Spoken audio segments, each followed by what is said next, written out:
Welcome to the official podcast of Cardinals Nation 24/7. Each week, we put a unique perspective on bringing you the latest news, updates, and rumors of the St. Louis Cardinals baseball organization. Join the nation and stay informed by liking us on Facebook, following us on Twitter, subscribing to us on the podcast form of your choice, and most of all, by subscribing to our YouTube channel. Thank you all for supporting the nation. Let's get things started. Here are your hosts, Jared Redwine, Chris Lawless, and Larry Cox. Hello, Cardinals Nation, and welcome to another episode of the Cardinals Nation 24/7 official podcast on YouTube. I'm Jared Redwine, joined as always by my friends and co-hosts, the one and only living legend Larry Cox, and the founder of Cardinals Nation 24/7, Mr. Chris Lawless. Good evening, my friends. How are you? Good evening. Good. Guys, we had another spring training competition today that I was able to check in on, and Wainwright looked pretty sharp.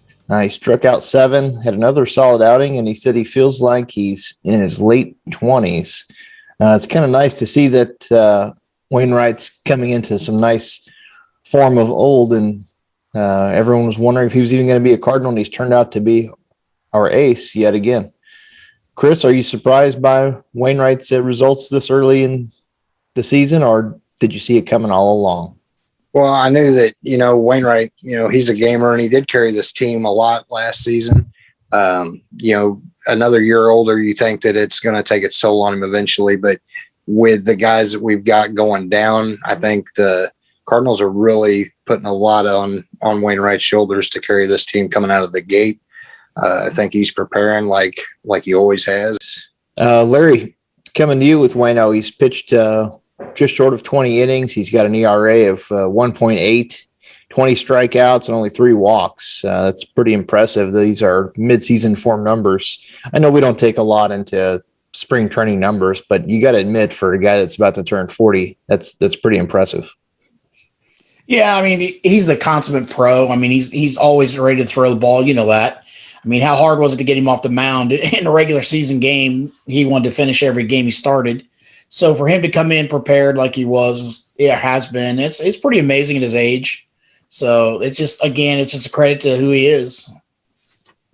Yeah, he said he's never felt this healthy before, which is interesting for a guy to say it's about to turn 40. And he has had his ups and downs as far as health goes. So has Chris Carpenter over all the years, because I kind of had similar parallels to where they've pitched really amazing, then they miss a year and a half, and then they take a little time to get refined again. But he's looking good, and I'm not going to complain. And he was named the opening day starter for the Busch Stadium game, which April 8th, you had to figure that was probably coming up regardless, right, Chris? I mean, could be his last season. He's going to be the opening day starter come Busch. Yeah, I mean, it's fitting on both levels that, it could be his and, Molina's last hurrah as battery mates, and, both of them on 1-year deals. So that's exciting to see. I know the fans are going to be amped to see him take the mound, one last opening day start push. Yeah, opening day start in the Cardinals Hall of Fame. I don't know how big they'll get for the opening day celebration, but you got to figure some of the Hall of Famers might be in attendance depending on COVID restrictions. But there you got to figure Waino and Yachty are only probably a few years away from getting a red jacket of their own. But to have Waino and Yachty, both out there as the battery for opening day this year, and as of last year, we didn't even know they were going to come back. They might not be back next year. You think the 32% capacity fans will be loud enough for everyone to hear? Yeah, I'm pretty sure that, the fans will get excited. And I can envision that they'll still do some type of the cars, bring them in the Ford trucks or Mustangs, whichever they do. Because you still got your social distancing, one player to car. So I can see it. I can see it being somewhat of a normal opening day festivities in the park. I know St. Louis is big on the parade downtown and all that. I can't really see them allow that because, again, you can't govern that. We know how they are about governing everything now. But It's kind of cool to see these two guys, another opening day between them.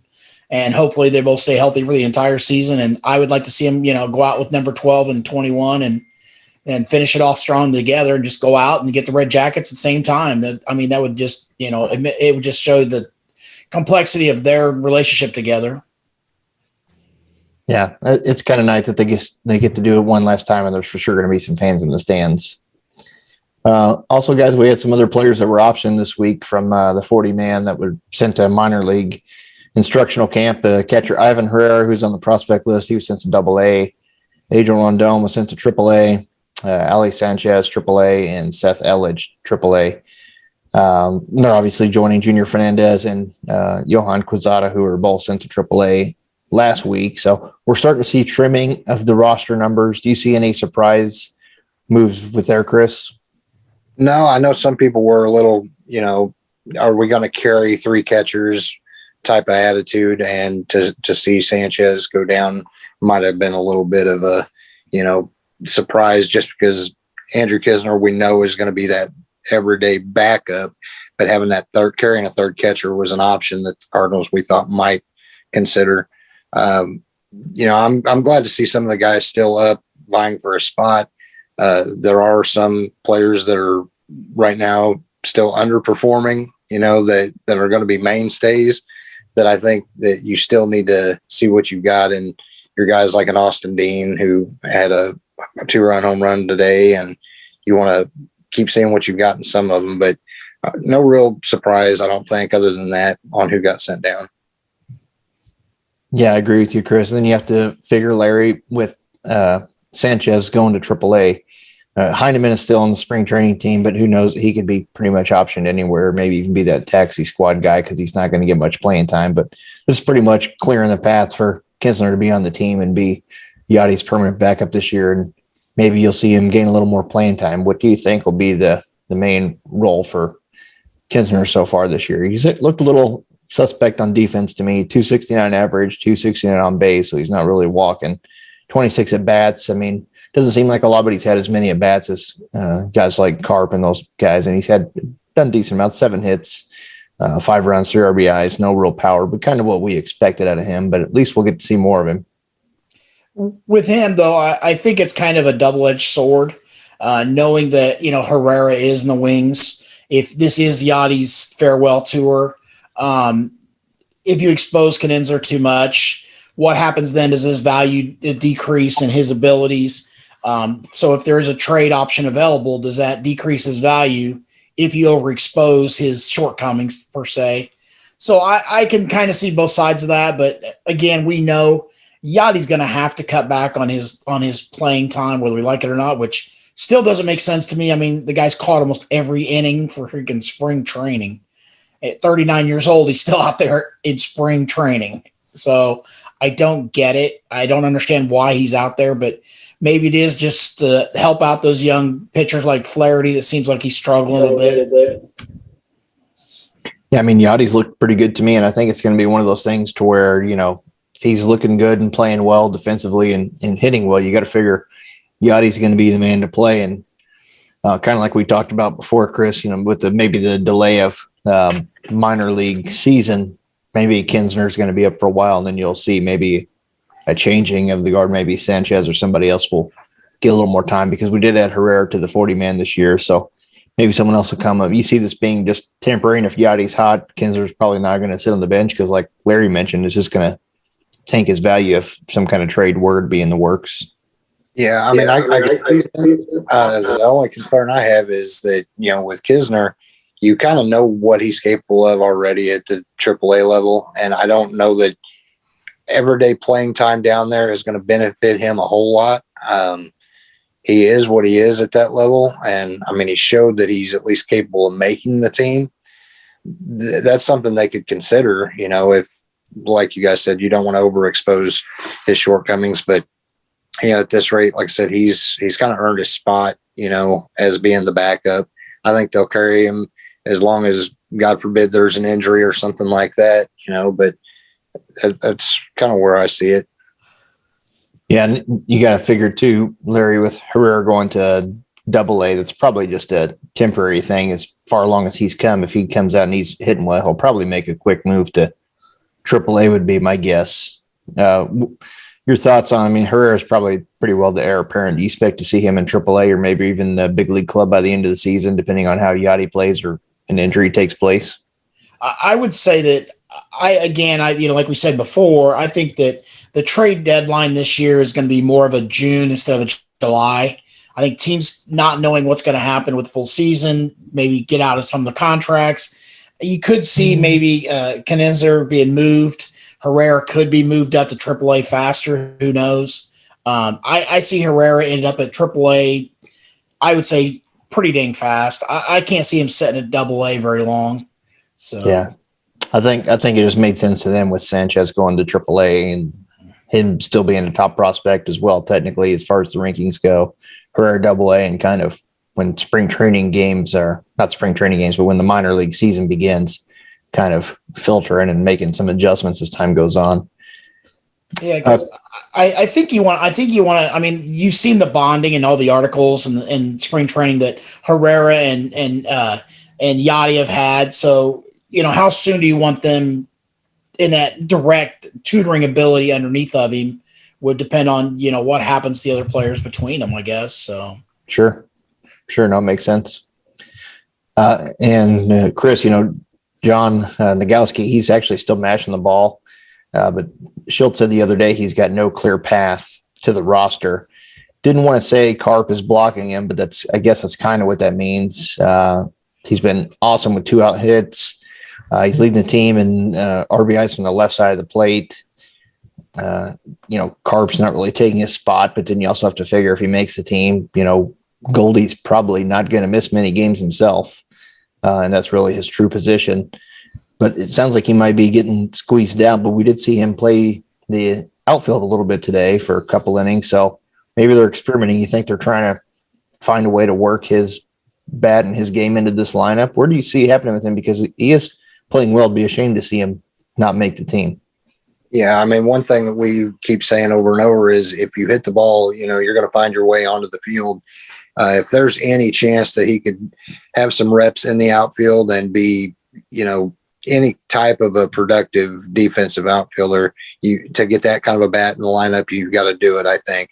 I know we value defense, and right now you've got a speedy young outfield in Bader and Carlson and O'Neill, but when Bader's hitting a hair over 100 and Nagowski's finding his way on base constantly, it's kind of hard to not at least want to experiment on that level. And even though Carpenter, what's he like, .033 batting average right now. I mean, I know they're going to go with giving him every opportunity over a Nagowski who's really earning it. He's earning it this spring. Yeah, Larry, it'd be almost kind of a shame, or I don't want to use the term injustice, but that's what comes to mind. A guy like Nagowski is playing well and hitting well and walking, seeing the ball just as well as anybody on the team. To say he's not going to make it would be a little bit of a shock. Maybe there'll be some luck and the DH will come into play, but you have to figure, I mean, we don't see Carp getting released, but I don't know. Do you see Nagowski making this team, or do you think he just gets squeezed out and tough luck? I still say that if Carp still goes at the rate or the pace he is or isn't going now, I could see that back injury or some reason for him not to break spring training and go to St. Louis. You really can't justify, regardless of salary, 18 million reasons why to take him to St. Louis. But if Nagowski's hitting, you have to find a roster spot for him. And I mean, I watched Sosa this year. I don't think he's really having a great spring either. So there's another roster spot there that you're looking at. So Rondon is squeezing Sosa, I think. Yeah, that's a good point. I have that on my list to talk about as well. No, I'm glad you brought it up because we're moving right along, and I wanted to go back to what Chris was saying earlier too about Dean today and that little comeback they had to make the game a tie. 2 balls and 1 strike on Austin Dean. And Dean lifts a high fly ball out to deep left field. It's at the track. Wall gone! Off the bench, Austin Dean with that potent bat. 2-run homer and cuts the lead to 5-4.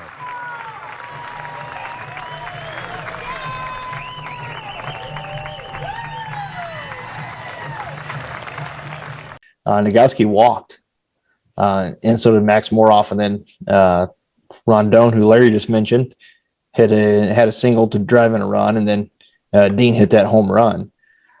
So, and that ended up tying the game. So you've got guys like even Justin Williams played well today. So you've got to look. You mentioned Bader too, Chris, with this weather. You know, he had a forearm issue, whether that's legit or not. He only has one hit off of right-handed pitching so far. So, you know, you don't want to read a ton into spring training. We keep telling people that. So you don't want to, you know, the high-end results are nice. You like to see them, but there's no guarantee it's going to transition into the regular season. And there's no guarantee that the bad play will continue on, but it's a good way to gauge, especially some of these young guys. You got to figure, you know, maybe Bader has an injury or his forearm, you know, injury flares up again to start the season. Where do you see people going on this team? Maybe you see someone like a Nagowski making the team because Bader is injured, but then you have Dean playing well. It's a good problem to have, but it's a problem that we're, you know, fastly approaching. We're less than 2 weeks away from the start of the season. Williams, we still don't know about his option, but he's playing okay. Lane Thomas has kind of fallen off of the competition, and that's good.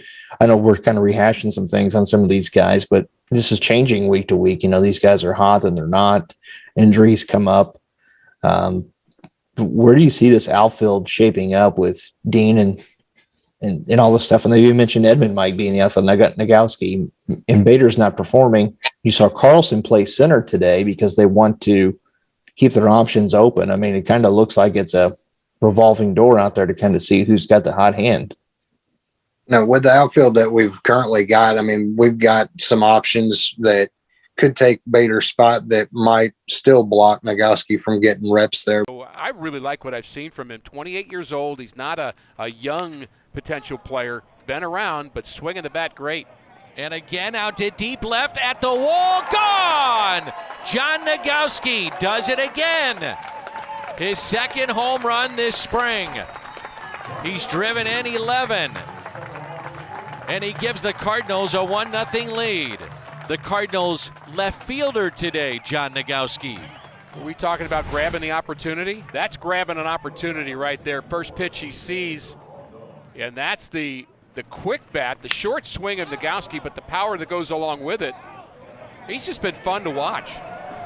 But they could go the same route they did a season or two ago with Ronhel Ravello, where he was, you know, primarily your backup first baseman, but could play a little bit of outfield. They might go that same route with Nagowski. Dean is looking legit. You know, like you said, if Bader's, whether or not the injury is legit or not, if his batting average is that and he's come up a little bit limp, I don't see an issue with them go ahead and starting him off on the injured list and at least giving some of these other guys a look at the beginning of the season. I mean, in my opinion, that's a better option than putting him out there and just saying, hey, we're starting Bader because we said we're starting Bader. You know, go ahead and let him heal up and see what he can do and see what these other guys can do. I think you got to go with the hot hand, especially coming out of the gate at the start of the season. Yeah, for sure. And you got to put the guys in there that are hot and at least give them the opportunity, I think, to make the most of it. You know, Larry, that's kind of weird. Chris made a good point. He said pretty much center field was going to be Harrison's position to lose. And, you know, in the other spots were kind of up in the air. Everyone figured Carlson was going to play every day when they traded Fowler. He was looking a little shaky, but now Carlson's come on strong. Oh, my. Launches another one into deep right.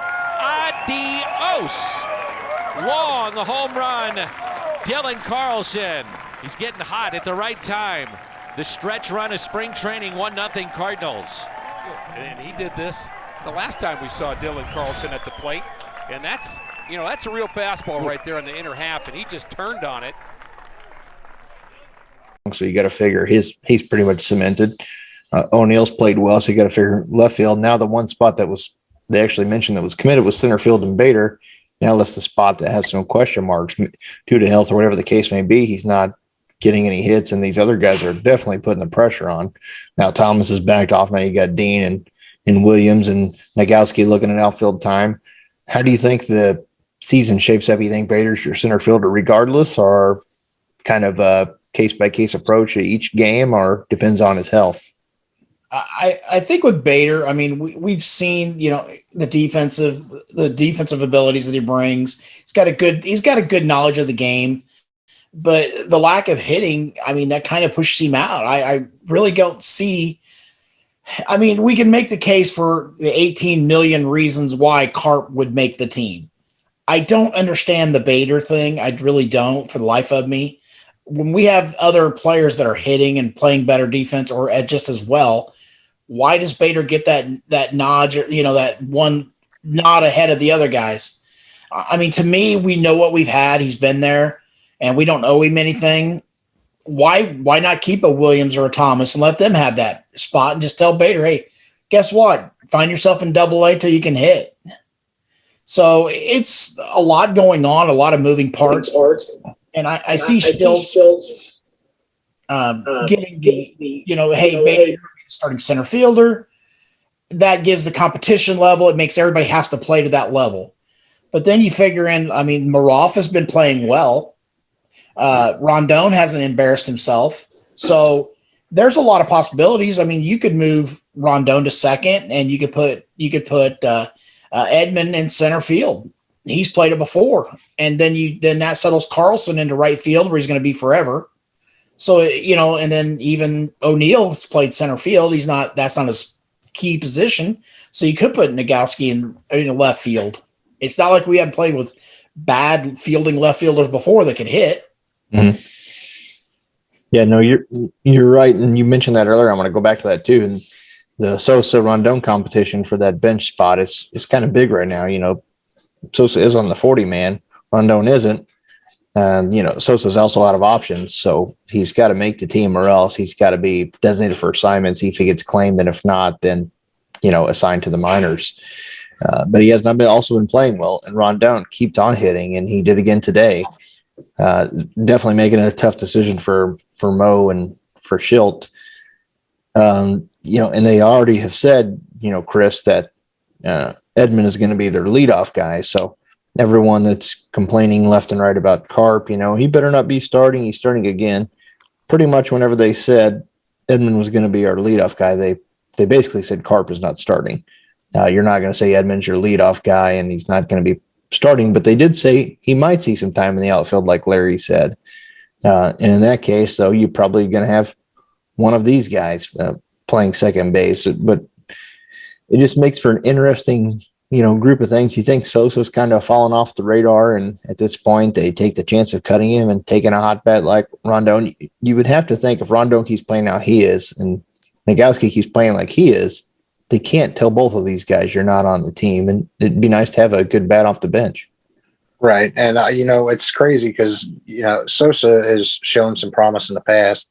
And at this point, going into the last week of spring training, and there's so many question marks where our outfield that we've got all these young, talented outfielders, there's still question marks on who's going to be your consistent three. And outside of Arenado and Goldschmidt and DeYoung, and Yachty, you've slotted Edmond in that you don't really know for a fact is going to be able to produce for a full season. I mean, we've just seen basically 2 half seasons from him. So there's a lot of question marks on that side of the ball, as well as the injuries and the pitching staff, both starting bullpen. It's I don't know. It's kind of crazy to see so many question marks this late in spring training on having much confidence on what's going on with a lot of different players. I mean, like I said, your mainstays, but outside of that, there is a lot of question marks and red flags heading into this last week. It's kind of weird. We're going into a season where we have a lot more sure things, I would say, in our lineup, but then probably just as many question marks. Arenado is going to be in the lineup, Goldschmidt, and they're kind of putting things together early. Larry, what do you think? Do you think somebody like Rondon makes his team because, and Sosa may have, seen his time go by, much like Kinsler and some of these other guys? If you take Carp, you have to have people on the bench that can hit and come up in pinch hit situations. If we don't have the DH, hitting for the pitcher is going to be a big deal. You're not going to want to do a lot of double switching because then you're going to be taking out some of your stars. But we got to have guys that can hit because, and that's going to be a key role for these guys because you're not going to see Arenado, Goldschmidt, and DeYoung sitting out of the game a lot. I mean, they're going to get occasional rest, but for the most part, they're going to be in the game every day. So you got to have a little bit of somebody that can put the ball in place and under bench, right? Yeah, I mean, at this point, I don't. I think I was kind of hoping Sosa would be that guy that would make that utility infield position Yeah, because me too. in a couple of years we've seen him that he's done really well at it, and this year it just seems like he's kind of fallen off, and I think Rondon has stepped up. So I would not be shocked at all to see Mo say, "Hey, there's got to be somebody out there looking for a good kid like Sosa, and you can always shop him, even if it's cash considerations or a player to be named later or what have you." I mean, there's teams like Cincinnati; they're dying for a shortstop right now. They're doing everything they can. Cleveland, maybe they need a good shortstop. Who knows? I mean, there's a lot of options out there. Maybe you package him and Bader someplace for who knows what, a bucket of balls. I don't know, something. But at least they're still getting an opportunity to play. And again, with spring training, we go back to it is that you try to get these guys as many at bats you can. And the Edmond thing has really bothered me the whole time because he really hasn't gotten that many reps at second base. And you'd want to see that developing camaraderie or that be able to turn those double plays with him and DeYoung, and you just haven't seen that many of them. He's played sporadic, and the couple of times he's played second, DeYoung hasn't played. So it's just been kind of an odd spring for me to watch. So I think it's kind of a domino effect with the whole Carp thing. I think they wanted Carp to take that second base position and hit, and it just hasn't happened. And so they were going to fit Edmond in, even if it was in the outfield. And I think he was Bader's. Logically, he was Bader's competition in the outfield. And that's what I think. But who knows? I mean, these guys have done weirder things in life.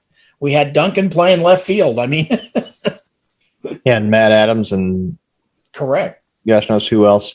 And it's just weird how these spring training battles change so much. Just 2 weeks ago, we were saying, Lane Thomas has got to be a starter, and Williams has to make this team. And Williams is still hitting okay, but he's not as hot as he was, but he's still putting the ball in play. But guys like Rondon are forcing people's hands. You can't just take all these guys because they're on the roster and you can't cut them. We can't have a full bench of guys that, we can't have Carp and Sosa.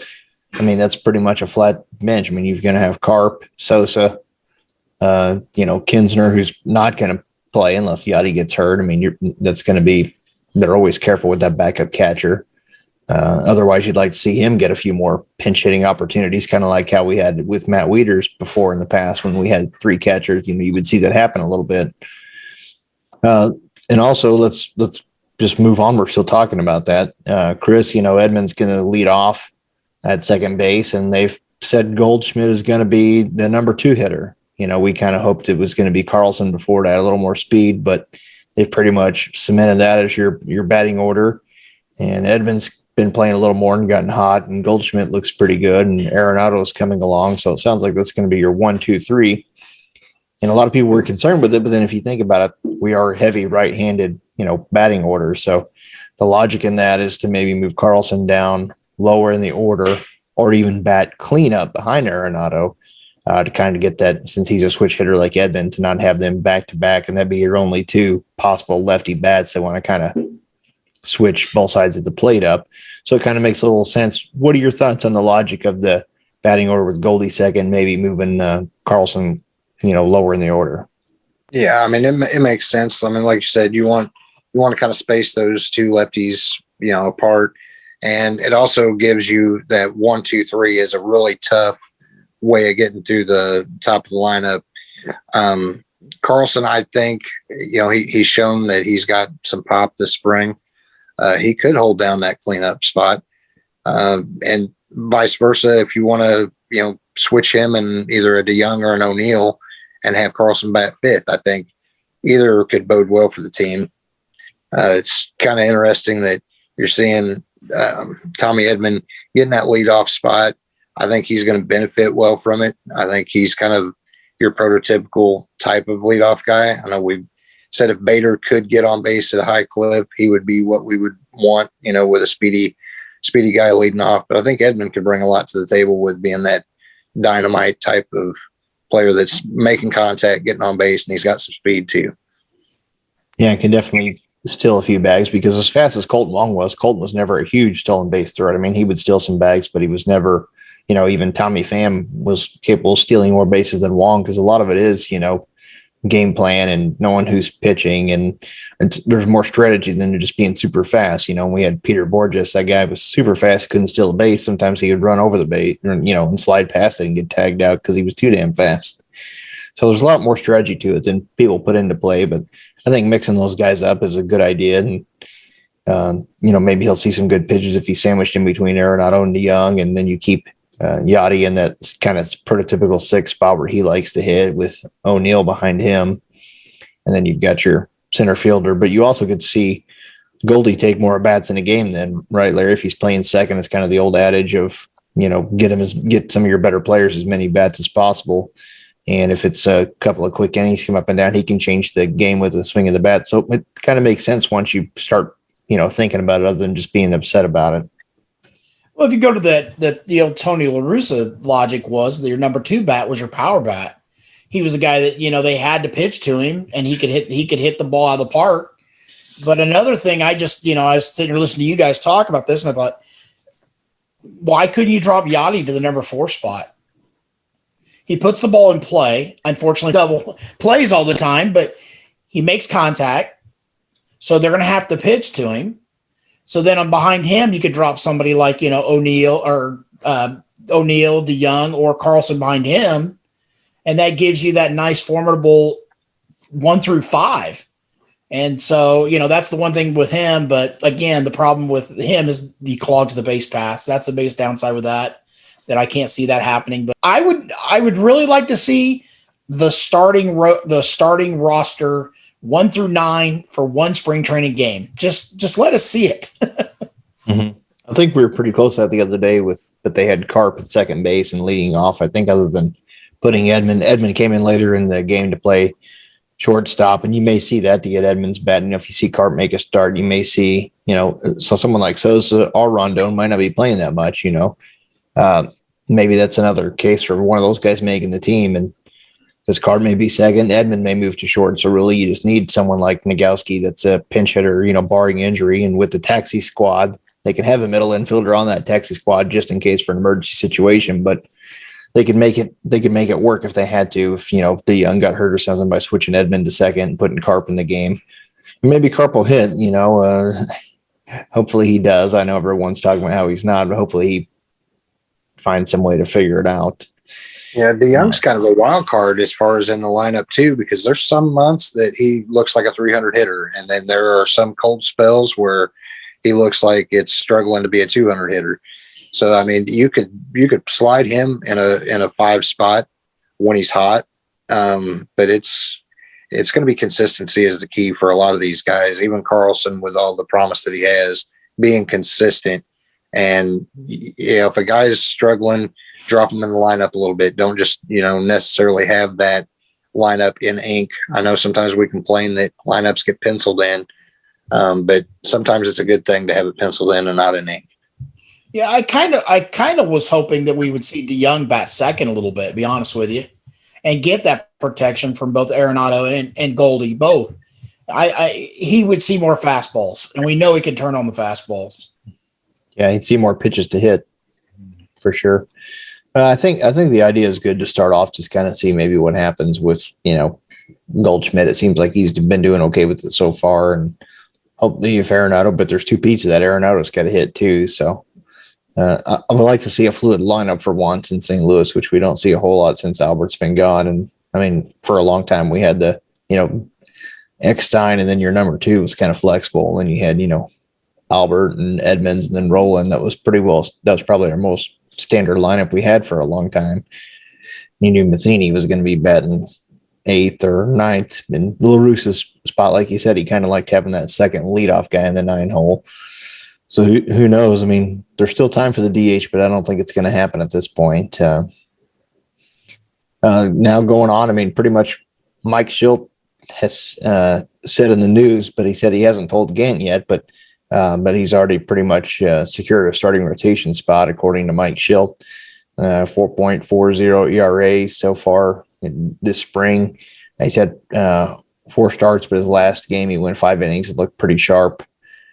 So they've pretty much all but said he's going to be in the rotation along with Carlos, what are your thoughts on Gant making that rotation? I mean, I know they still got another spot there, but thoughts on go ahead and stick him in the rotation? You think he's earned that shot, Chris? I think he's earned it. I know we've all kind of said that Ponce de Leon would be kind of your 1A to maybe Gant being your 1B, but Gant, earning it, give it to him. Let's see what he's got. If he starts struggling, you can slide him right back into that long relief role. I do think that Reyes has looked sharp. There's even been word that he might be a potential option to close, for right now. I don't know. There's just too many what ifs, but I don't see a problem with giving Gant, an option to start the season, seeing what he can do. And if he does struggle coming out of the gate, you can switch him and Ponce de Leon and that just kind of ride it from there. Yeah, having Gant as your fourth starter is not a horrible move, and then you still have that one spot left open. What are your thoughts on Gant? You kind of figured he was going to get a chance in the rotation, I think, Larry, and kind of picked him as one of your guys anyways. Yeah, Gant, I kind of was shocked last couple of years when they kept moving the Weavers and those guys in, and Gant got demoted basically to the bullpen. I thought he did a good job the year he started. I really did. He came over. Nobody expected it. I thought he did a decent job. I think he's one of those guys you give him the ball and he's going to compete. I don't think he's, the notch above anybody else in this roster as far as the pitching goes, but I think he's a consistent guy. And I think that's what you look for in your starting rotation.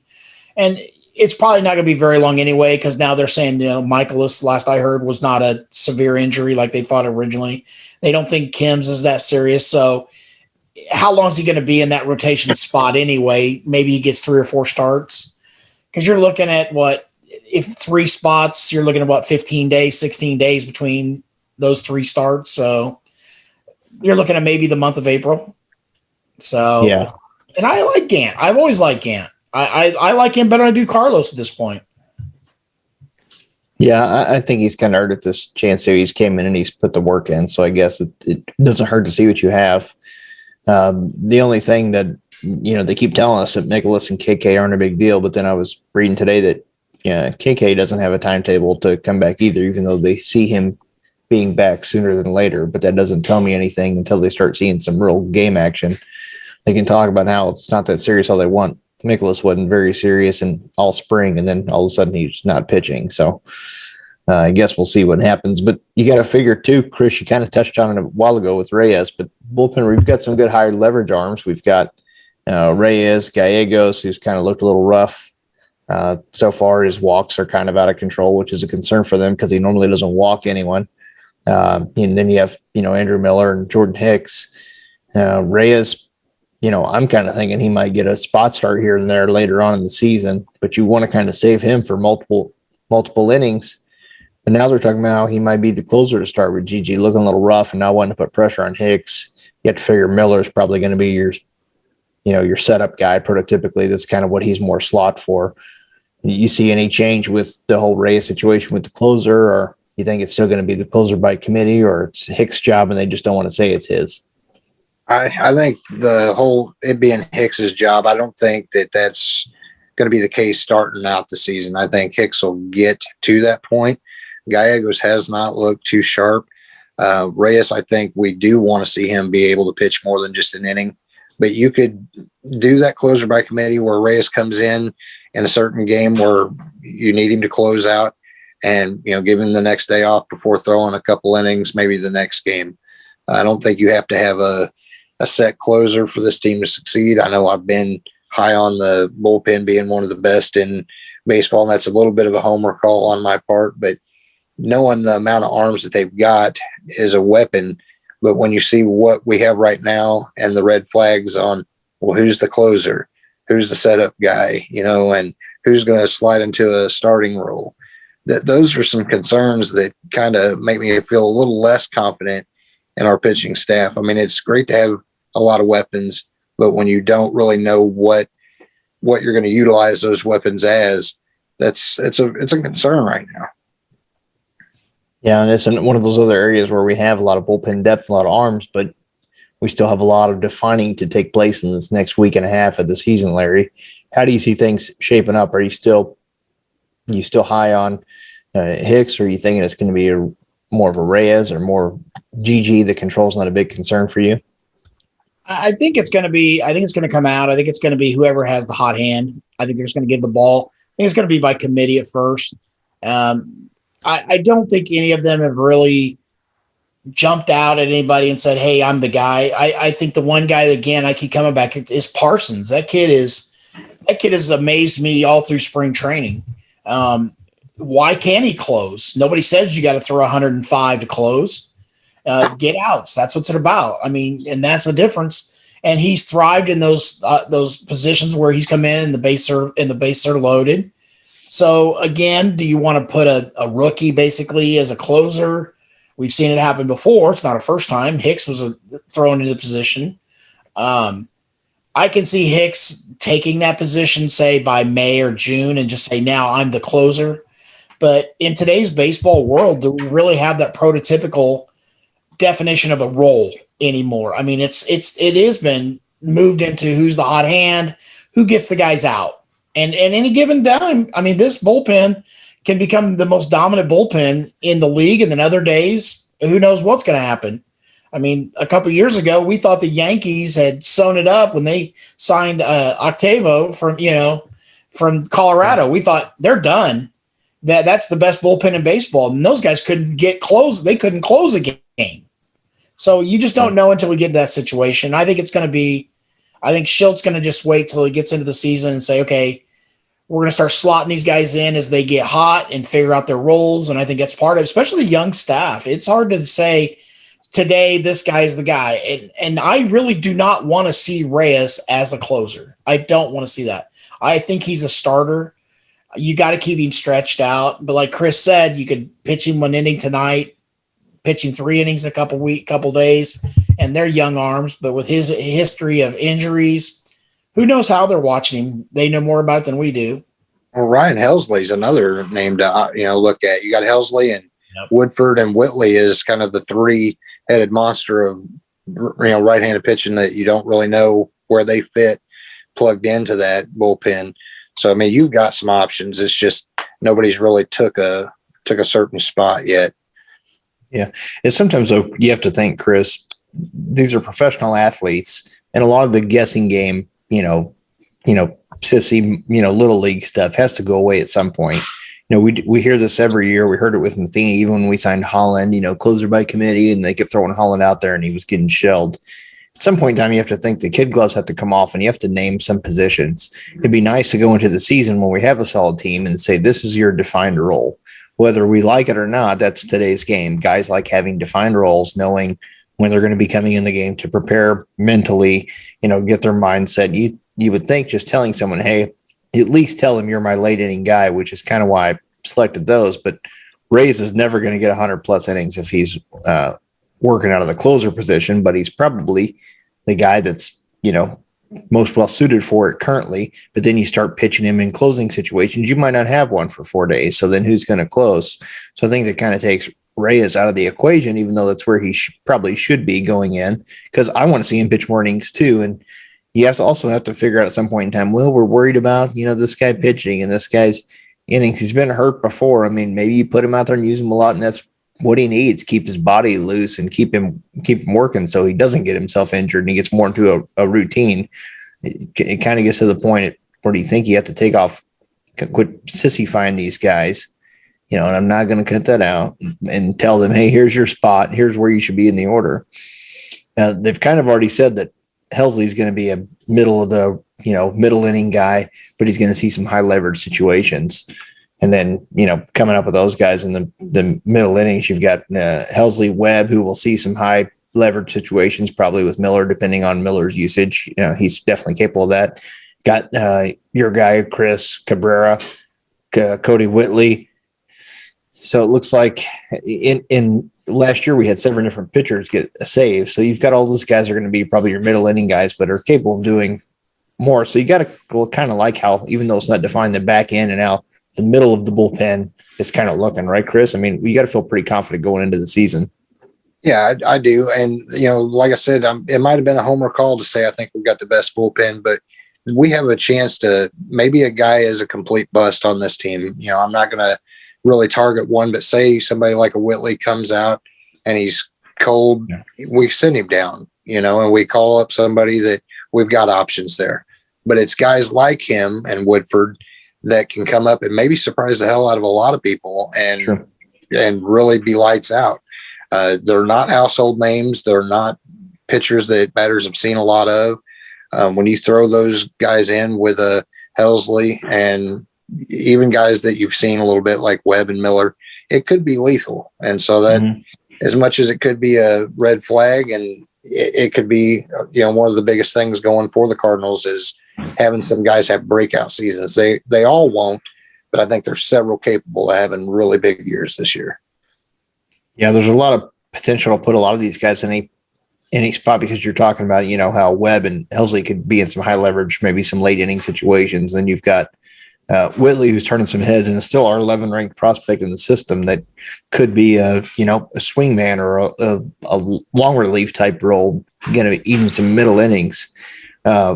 Larry, you got to be pretty confident, like, you know, we saying with Chris, it kind of seems like some of these middle bullpen rotation with Fernandez and Quezada and some of these guys and Elledge being sent down, that's kind of starting to take shape. No defined roles, but it's pretty impressive. Even though we've sent those guys down that were on the big league roster last year, we've still got a pretty formidable bullpen. I think we have a lot of those same type of arms that can be that, you know, that long relief guy all the way up to the setup guy. I think we've got a lot of those guys. But the biggest thing is who's that guy to come and get those double plays? Who's the guy that come in and, you know, Webb in the past has come in and he's shut down those lefties. Miller, he's long in the tooth. Is he a guy that, you know, come July and August, those dog days, is he the guy that's going to still be strong enough to finish out the season in St. Louis? We know how hot it gets. So that's the good thing I like about our system, as Chris alluded to, is that we do have those replacement parts sitting at Springfield or Memphis or even the alternate side of the Grizzlies in St. Louis there. So there's a lot of arms you can mix and match. And like you said, if say a guy does get hurt, you know, you got Fernandez sitting over there across the river, they pull him over and say, guess what? You're now on the taxi squad and you're coming over and you're going to be the closer tonight, because we know he can throw hard. And he has been those high leverage positions. And we do have a lot of experience in those guys, but yet, like Chris said, they're not household names, you know. But if you look across the league, bullpens really don't have a lot of other well-known names outside of the closer. That's the guy you only hear about from the bullpen. We'll go to Chris now. He's got the blowjob camera, so we're going to talk about Blue Chew. Chris, tell us what makes your dick. Jesus Christ. Oh my God. No. So, they talk about that on these wrestling podcasts. You've listened to it, haven't you, Chris? Yes, I have. That's why Every time I go to you, your camera, you've got the low end angle there, so I'm kind of like, Blue Chew. Blue Chew. It makes your choo-choo go woo-woo. Yeah. Go to bluechew.com and enter promotional code Cardinals Nation 247 to save 15% today. It's a quick, easy form. You fill it out right there, and they'll send it to you in the mail. $5. All you do is pay for shipping. I guarantee that your spouse will thank you later. Whatever his name is. Larry, tell us about your experience. You tried it out. What did the missus say? She said, "Oh." That's what they do on the wrestling podcast. So I thought I couldn't help it. Chris was gonna. Oh, you threw me a curveball there. You had no idea it was coming. Oh God, that'll be left in. That'll be cut out. And remember, see Bob's card breaks at. Oh, yeah. Chris, what kind of wood are you swinging there? Tell us how blue. 32. Any home runs lately? Rosie never. I'm looking like Carpenter at the plate right now. Yeah. You don't wear batting gloves either, huh? No. You have to feel that rugged touch. Swing and a miss. Son of a bitch. Now, moving along to players that are on the bubble, before the recent cuts, we had Elledge, Quezada, Fernandez, Ramirez, and the one lone guy left on that list was Parsons, and he's been the only one left. He's looked great. He escaped a lot of damage. He's been coming in high leverage situations, like Larry said. Larry's never mentioned him. Doesn't know what we're talking about. He's really good in the high leverage situations. You still got to figure, even with all the guys we've mentioned, right, Larry, that Parsons is going to be added to this 40-man. He's got to be on at this point. He's got to be on this team. I'm thinking there's might be a shot at it. I wish I'd have heard of this kid a couple weeks ago or mentioned him a couple of times maybe. But I think this kid can fit in. I like I said, even in the scouting reports, it says he's the most consistent and he's always around the plate. So I mean that's what you want, right? Especially with our defense, is put the ball in play. Quit trying to strike everybody out, Carlos. Yeah, we've got a Gold Glove defense for the most part behind us, and even though Wong is gone, you've still got Goldschmidt and Arenado who are going to eat up huge portions of that infield in the corners. Molina behind the plate. Edmond is still no slouch. He's not going to hurt you over there at second. And DeYoung as well. You have to figure making contact's the easy way to go. But even with all the options, and they've kind of sent some guys out that we thought might have a chance, like Fernandez, for instance, you got to think Parsons is at this point would be a shoe-in to make the 40-man and be on that roster. Right, Chris? Yeah, he looks good. And you brought up a name earlier, too, that would fit into that taxi squad, Seth Elledge, that he did see some time last year and looked pretty good, when he come out. So between him and Parsons is kind of earning his spot. But again, if he's not cutting it, you've got arms down there that are just chomping at the bit to get up here and make an impact. Yeah, I think we're definitely going to see a lot of arms this year, but not like in last year, for instance, where we had everybody was setting records. But I definitely think, especially on these doubleheader games, it's not going to be hard to find that extra position to fill in for a pitcher. When you get to carry the extra man on the roster, we're going to have plenty of pitchers to go through. That's going to take us to the swingman possibilities. We're going through all these bullpen guys. There's still a lot to go through. We've got Gant, who's been named to the rotation, basically. Still have Ponce, that we don't have a guaranteed, spot for. Oviedo has not been sent down. He's still on the team, and he's looked really good. I think he's going to be a good piece in the future. I don't know if you've heard of him, Chris. I've never heard you talk about him. And then we've got Woodford also. He's another one Chris is unfamiliar with. So you got to think maybe, Ponce ends up being like a swing man, doubleheader starter. He's pitched well even this spring, so you got to figure maybe he's earned a spot. But they've even just recently said, even that Larry mentioned it a couple of weeks ago, and I didn't think it was that likely, but now they're kind of toying with this whole 6-man rotation thing. Maybe at least to start the beginning of the season, you could see Ponce or maybe even a Reyes taking one or two here or there. You can do a 6-man rotation or else piggyback until some of these guys get healthy with Nicholas and then Kim also. What do you think? We've got lots of options still here. I mean, we keep talking about plenty of arms and where to go, but some of these guys are going to have to be looking for a place to play.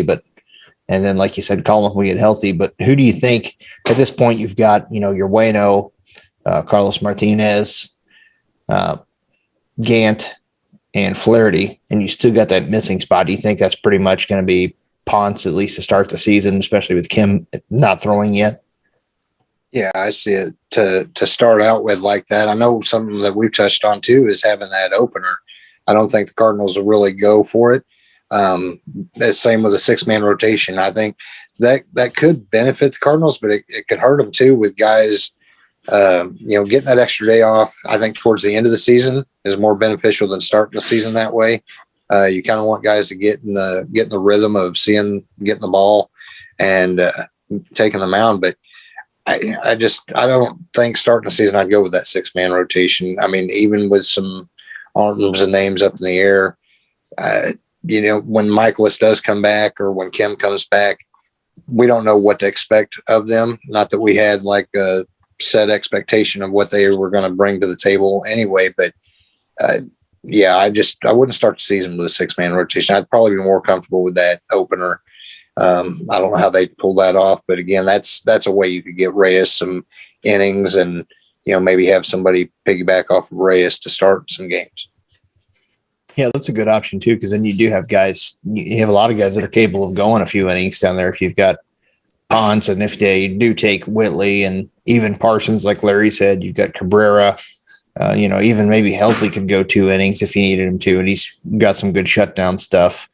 Larry, what do you think? I mean, April obviously is not a time to rush. The season's not made in April, but you definitely want to be in a good position in the first, month of the season. You think Ponce is that shoe-in guy, or where do you think the Cardinals are going to head from here, especially with Kim still out of action and no throwing yet? We do have extended spring training this year. They will have, and they'll have minor league season. So you got to think, especially Mikolas is going to get a couple of minor league starts somewhere before he makes his big league appearance. Well, I mean, we also got to remember these guys got to stay stretched out. So even like Ponce, if you're going to give him those days, then he's going to have to get some innings, because you don't want Carlos or Gant struggling, and then now we got to go find somebody that can pitch those innings. So somebody may be the odd man out, but it may not be just for that reason that they did make the team or make the squad. They just may be that guy that is that 6th or 7th starter. They're going to send him out to keep him stretched out in case we need him in the future. And like you said, I mean, with those two guys, they're going to have starts somewhere. The problem is where are they going to go rehab? Because we don't have minor league baseball for a month. I mean, there's already that month delay. So where do you send Kim, or where do you send Michael, Steven stretch out? So you're going to send him the alternate site and they're going to play catch with each other. I mean, that's my the undecisions or the undecided part of that, I guess. I can see Ponce. I like Ponce. I've always liked him ever since the first time he came back after the head injury and everything. For him to muscle it out and almost pitch a complete game, no hitter, that was amazing in his debut. He gave up 2 hits in that game ended up before they took him out. So I think this kid's a gutsy kid, and I'd like to see him succeed, but you can only play so many people. So it's going to come down to tough decisions. And, as contrary to what our fans on our page say, our group say, we have a lot of hard decisions for roster slots because we have a lot of talent. They're no-name talent. That's the thing. They always want to talk about, these proven talent. Arenado wasn't proven until 8 years ago. Nobody knew who he was, and those guys got to start somewhere. So what if they're not a high prospect? A lot of guys aren't, and they appear on. I mean, Parsons, like I said, I tease about it, I kid about it, but nobody knew this kid was, and he's been lights out. Yeah. He could be next star in our bullpen for all we know. He could be a starter. He was a starter before. Your voice is getting higher. I thought you were going to keep going. Oh, I'm sorry. No, you're fine. I thought you were getting worked up. No. Blue Chew. There it is. I knew you were going to go there. Blue Chew. Chris had the blowjob camera. You look like you're all the way across the room, but you just see your head. Right. I don't have an office chair. I do not have an office chair in my office. What are you sitting on? I'm sitting in a recliner. Oh. For now. I couldn't tell what it was. Yeah, my office chair's got to come from the office. Another chair I have there, and I just haven't brought it home. Get your shit together. I'm trying, man. We're not all professional like you. Well, I've always had this chair here. I know. I can be on a milk crate. It's your I professional. can be on a milk crate. I even put that little light back there, the bobbleheads. See, I got something their own little light back there. You can't. All you can see is the light. You can't see the bobbleheads now. I can see them on my screen a little bit. Chris, you got to screw with him, Chris. Come on. I didn't like that. I didn't like having the light right there. I got mine right here. I was trying to showcase, and then you guys told me before I looked too blue. Now you look super blue. That's my $9 light. Got Blue Chew. I was trying to get the glare off my glasses. Because I noticed every video, my glasses are just like beaming. Yeah, I noticed it too. I've been watching like all these damn videos. Okay, guys, and then the last topic I did want to mention also too is that Jack Flaherty looked pretty good in his start the other day. They ended up giving up a couple runs before he left the game, but both Mike Schilt and Flaherty said after the game that they were impressed with his performance. They were able to accomplish what they wanted to as far as locating certain pitches and and just tweaking his delivery, stuff like that. But he said he felt like he was pretty sharp and locked on, and he looked like it until he gave up a couple runs there, but not too concerned. I mean, you concerned, Chris, with Flaherty's performance so far? And do you think that's going to carry into the season, or is it one of those spring training things, season counts, you don't care, as long as he gets done what he needs to? He could have an ERA of 8 and it's not a big deal.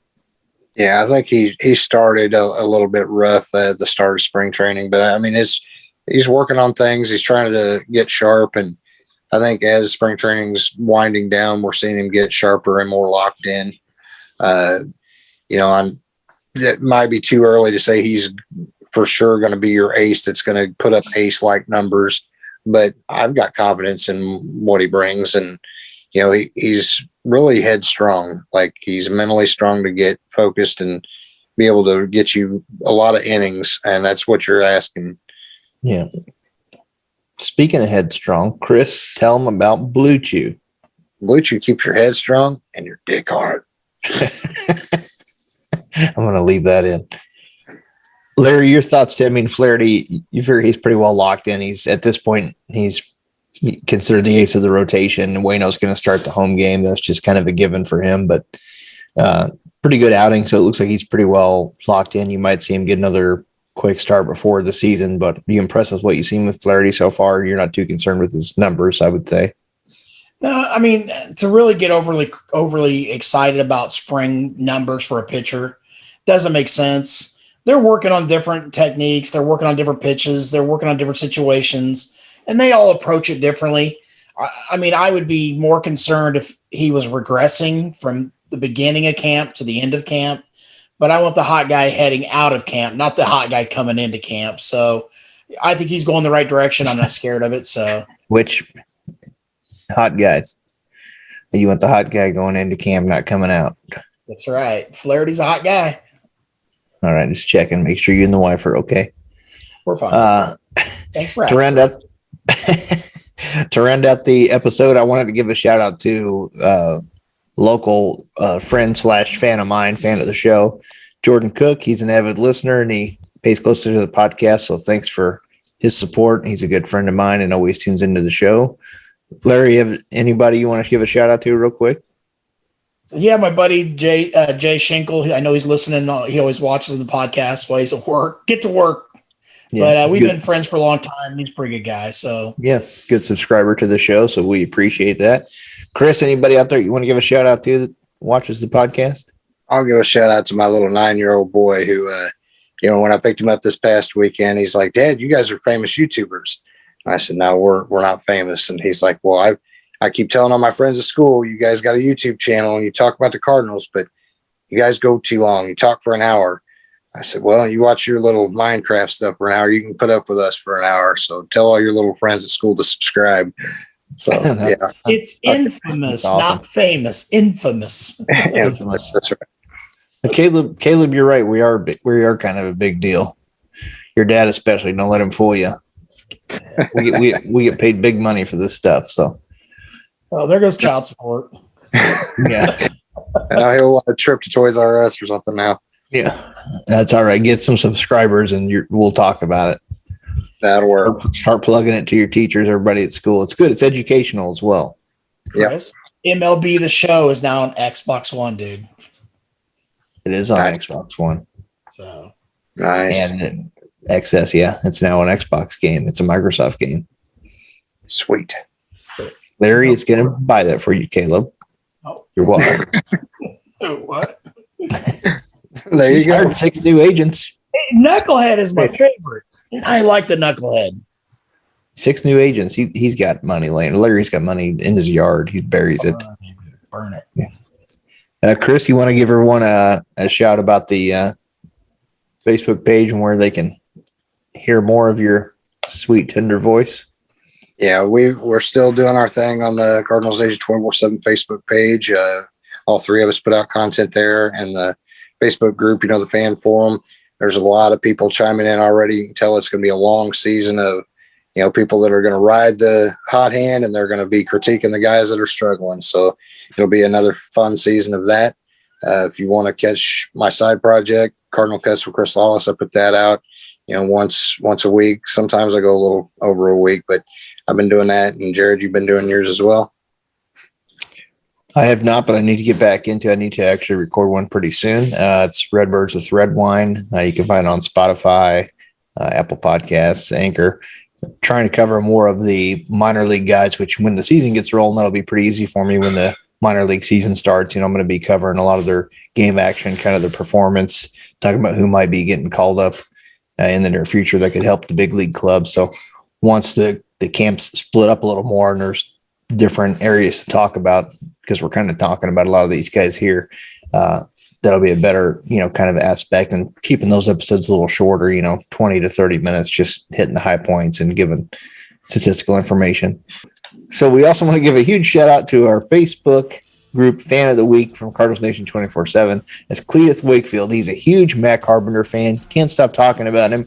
He literally has his dream journal pages full of things about Matt Carpenter. He just cannot get enough of some Matt Carpenter. So if you guys know him on the group, feel free to spam him and send him any kind of Matt Carpenter picture you can, any piece of information. He loves it. He can't get enough of him. He hopes that he gets 1,000 at bats this year and his option kicks in, so he's back for another year of Cardinals baseball. Thanks, Cletus, and Matt Carpenter thanks you as well.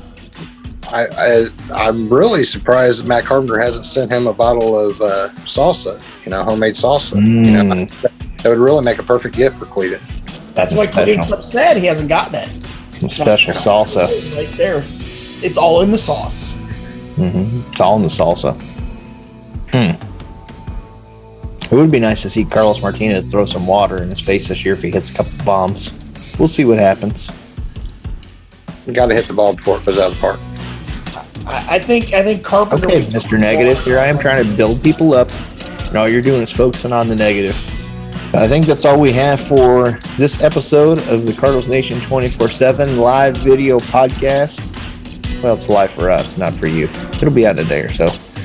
Thanks for watching. Please like and subscribe. We like the likes because it helps with that algorithm on YouTube and helps show up in people's, suggested viewing more often. So please tell your friends and everyone and share with everyone. Thanks for joining us as always. Continue to follow us and check us out. We appreciate the support. And for Larry Cox, Chris Lawless, and myself, thank you and go Cards. Go Cards.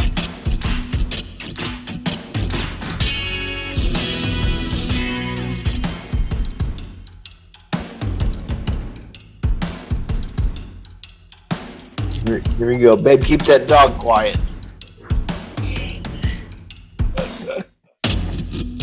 Both going outside. Oh, guys. What the hell's that?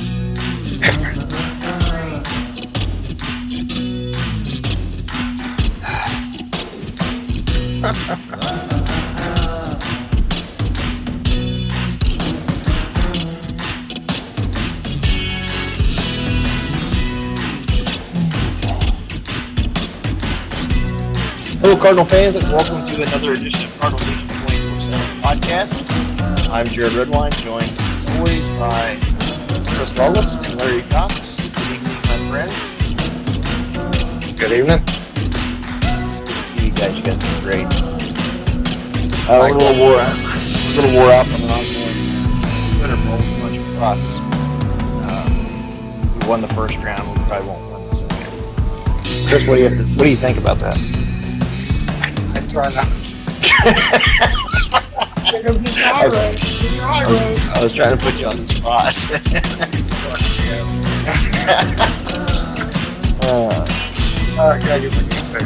I'm going to put that at the front of Twitter box. Do that again, Chris. That was kind of fancy how your beard just really do that. Oh. You do that every time you throw something. Curveball. Yeah.